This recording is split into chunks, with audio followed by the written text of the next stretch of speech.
All right, welcome to this explainer. Today, we're going to build a rock-solid mental model of HTTP. We're stripping away all the noise to uncover the true architectural foundation of the entire web. Seriously, if you want to build scalable, distributed systems, you absolutely have to master the bedrock they sit on. So let's just get right into it. Okay, here's our roadmap for today. First, we'll look at the language of the web, then dive into core architecture and mechanics.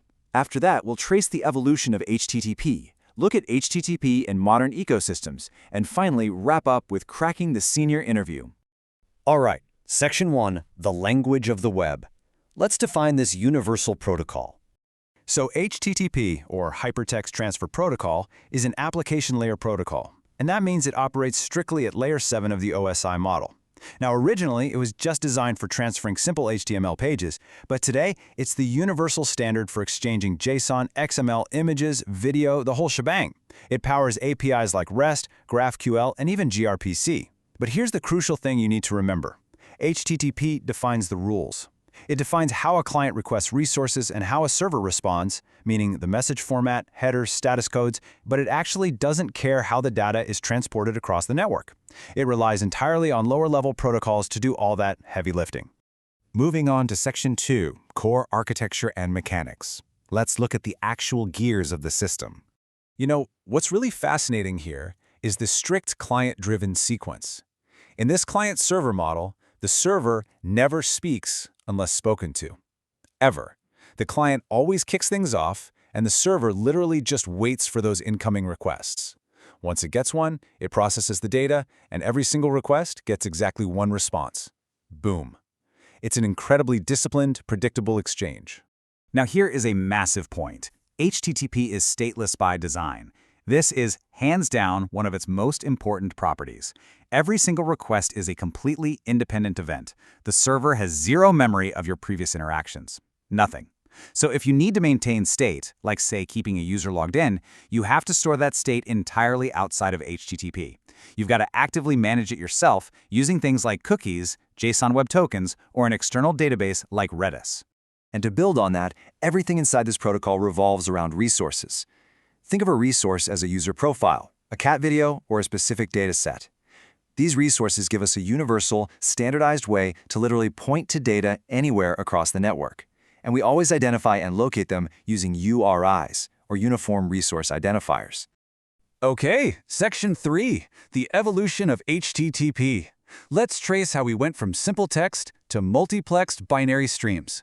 Let's actually look at how this protocol evolved over the decades, because it's pretty wild. Back in 1991, HTTP/0.9 was incredibly basic. I'm talking no headers, no status codes, literally just a simple way to fetch plain text. Fast forward a bit to 96 and 97, and versions 1.0 and 1.1 brought us headers, status codes, and persistent connections to make things more efficient.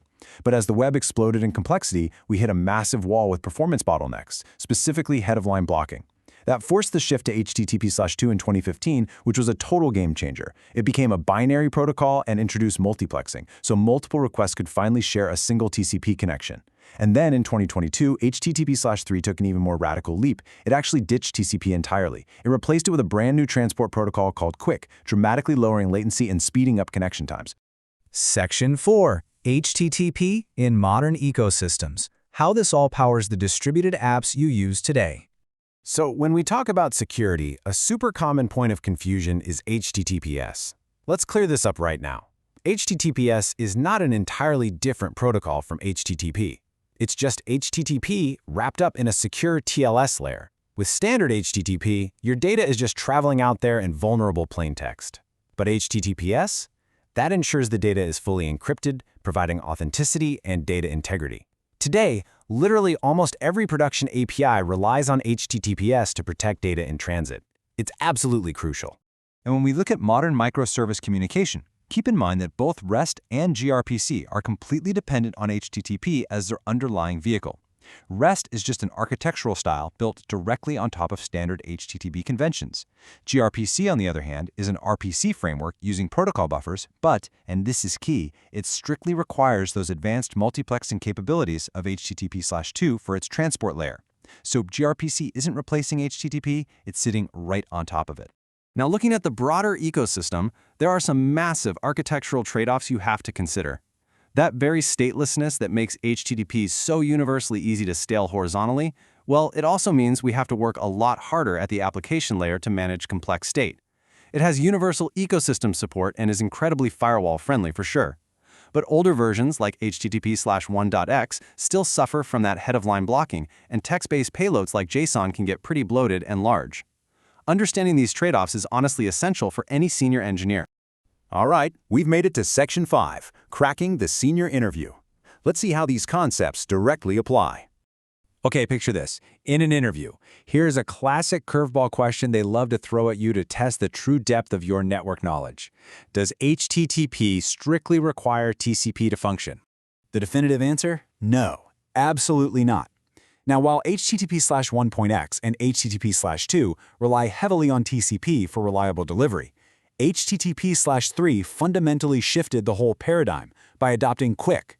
QUIC handles the reliability layer without all the historical baggage of TCP, which allows for much faster reconnects and way lower latency. So no TCP required for version 3. Okay, next question. We've talked a lot about the fact that HTTP is stateless, but why does that actually matter for system design? Like, why was it intentionally built this way? Well, the magic word here is scalability. Because every single request is completely independent, you can easily spin up 1,000 independent servers behind a load balancer. You don't have to stress about synchronizing server memory or making sure you route a user back to the exact same server they talked to 5 minutes ago. That statelessness is quite literally what allows the web to scale to billions of users. Here's another advanced one you might face when discussing modern microservice architectures. Why does gRPC specifically require HTTP/2? Why not just use HTTP/1.1? And this is exactly why understanding that HTTP evolution timeline we looked at earlier is so incredibly practical. gRPC fundamentally relies on multiplex streams to send multiple concurrent requests over a single connection.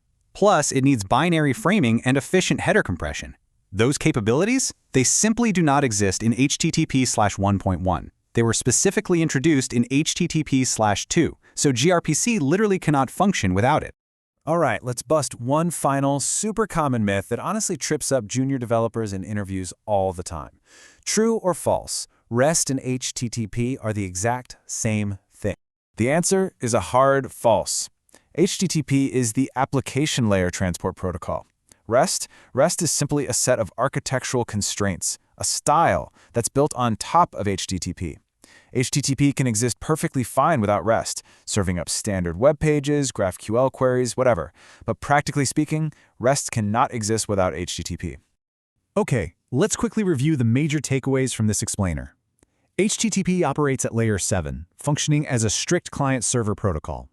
Its core traits, statelessness, extensibility, and cacheability, are what allow for massive scale.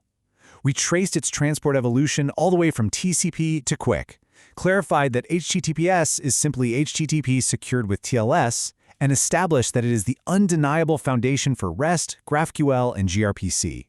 It truly is the engine of the entire modern web. Which leaves us with this final thought. HTTP establishes the rules of engagement, right? But it inherently does not guarantee the actual delivery of your data. It outsources that heavy lifting to TCP or QUIC. So, since HTTP relies on lower layers to handle the absolute chaos of the network, how will you design your application layer to ensure your data always makes it to the finish line when things inevitably fail? Keep that in the back of your mind the next time you map out a distributed system. Thanks so much for joining me on this explainer, and keep building.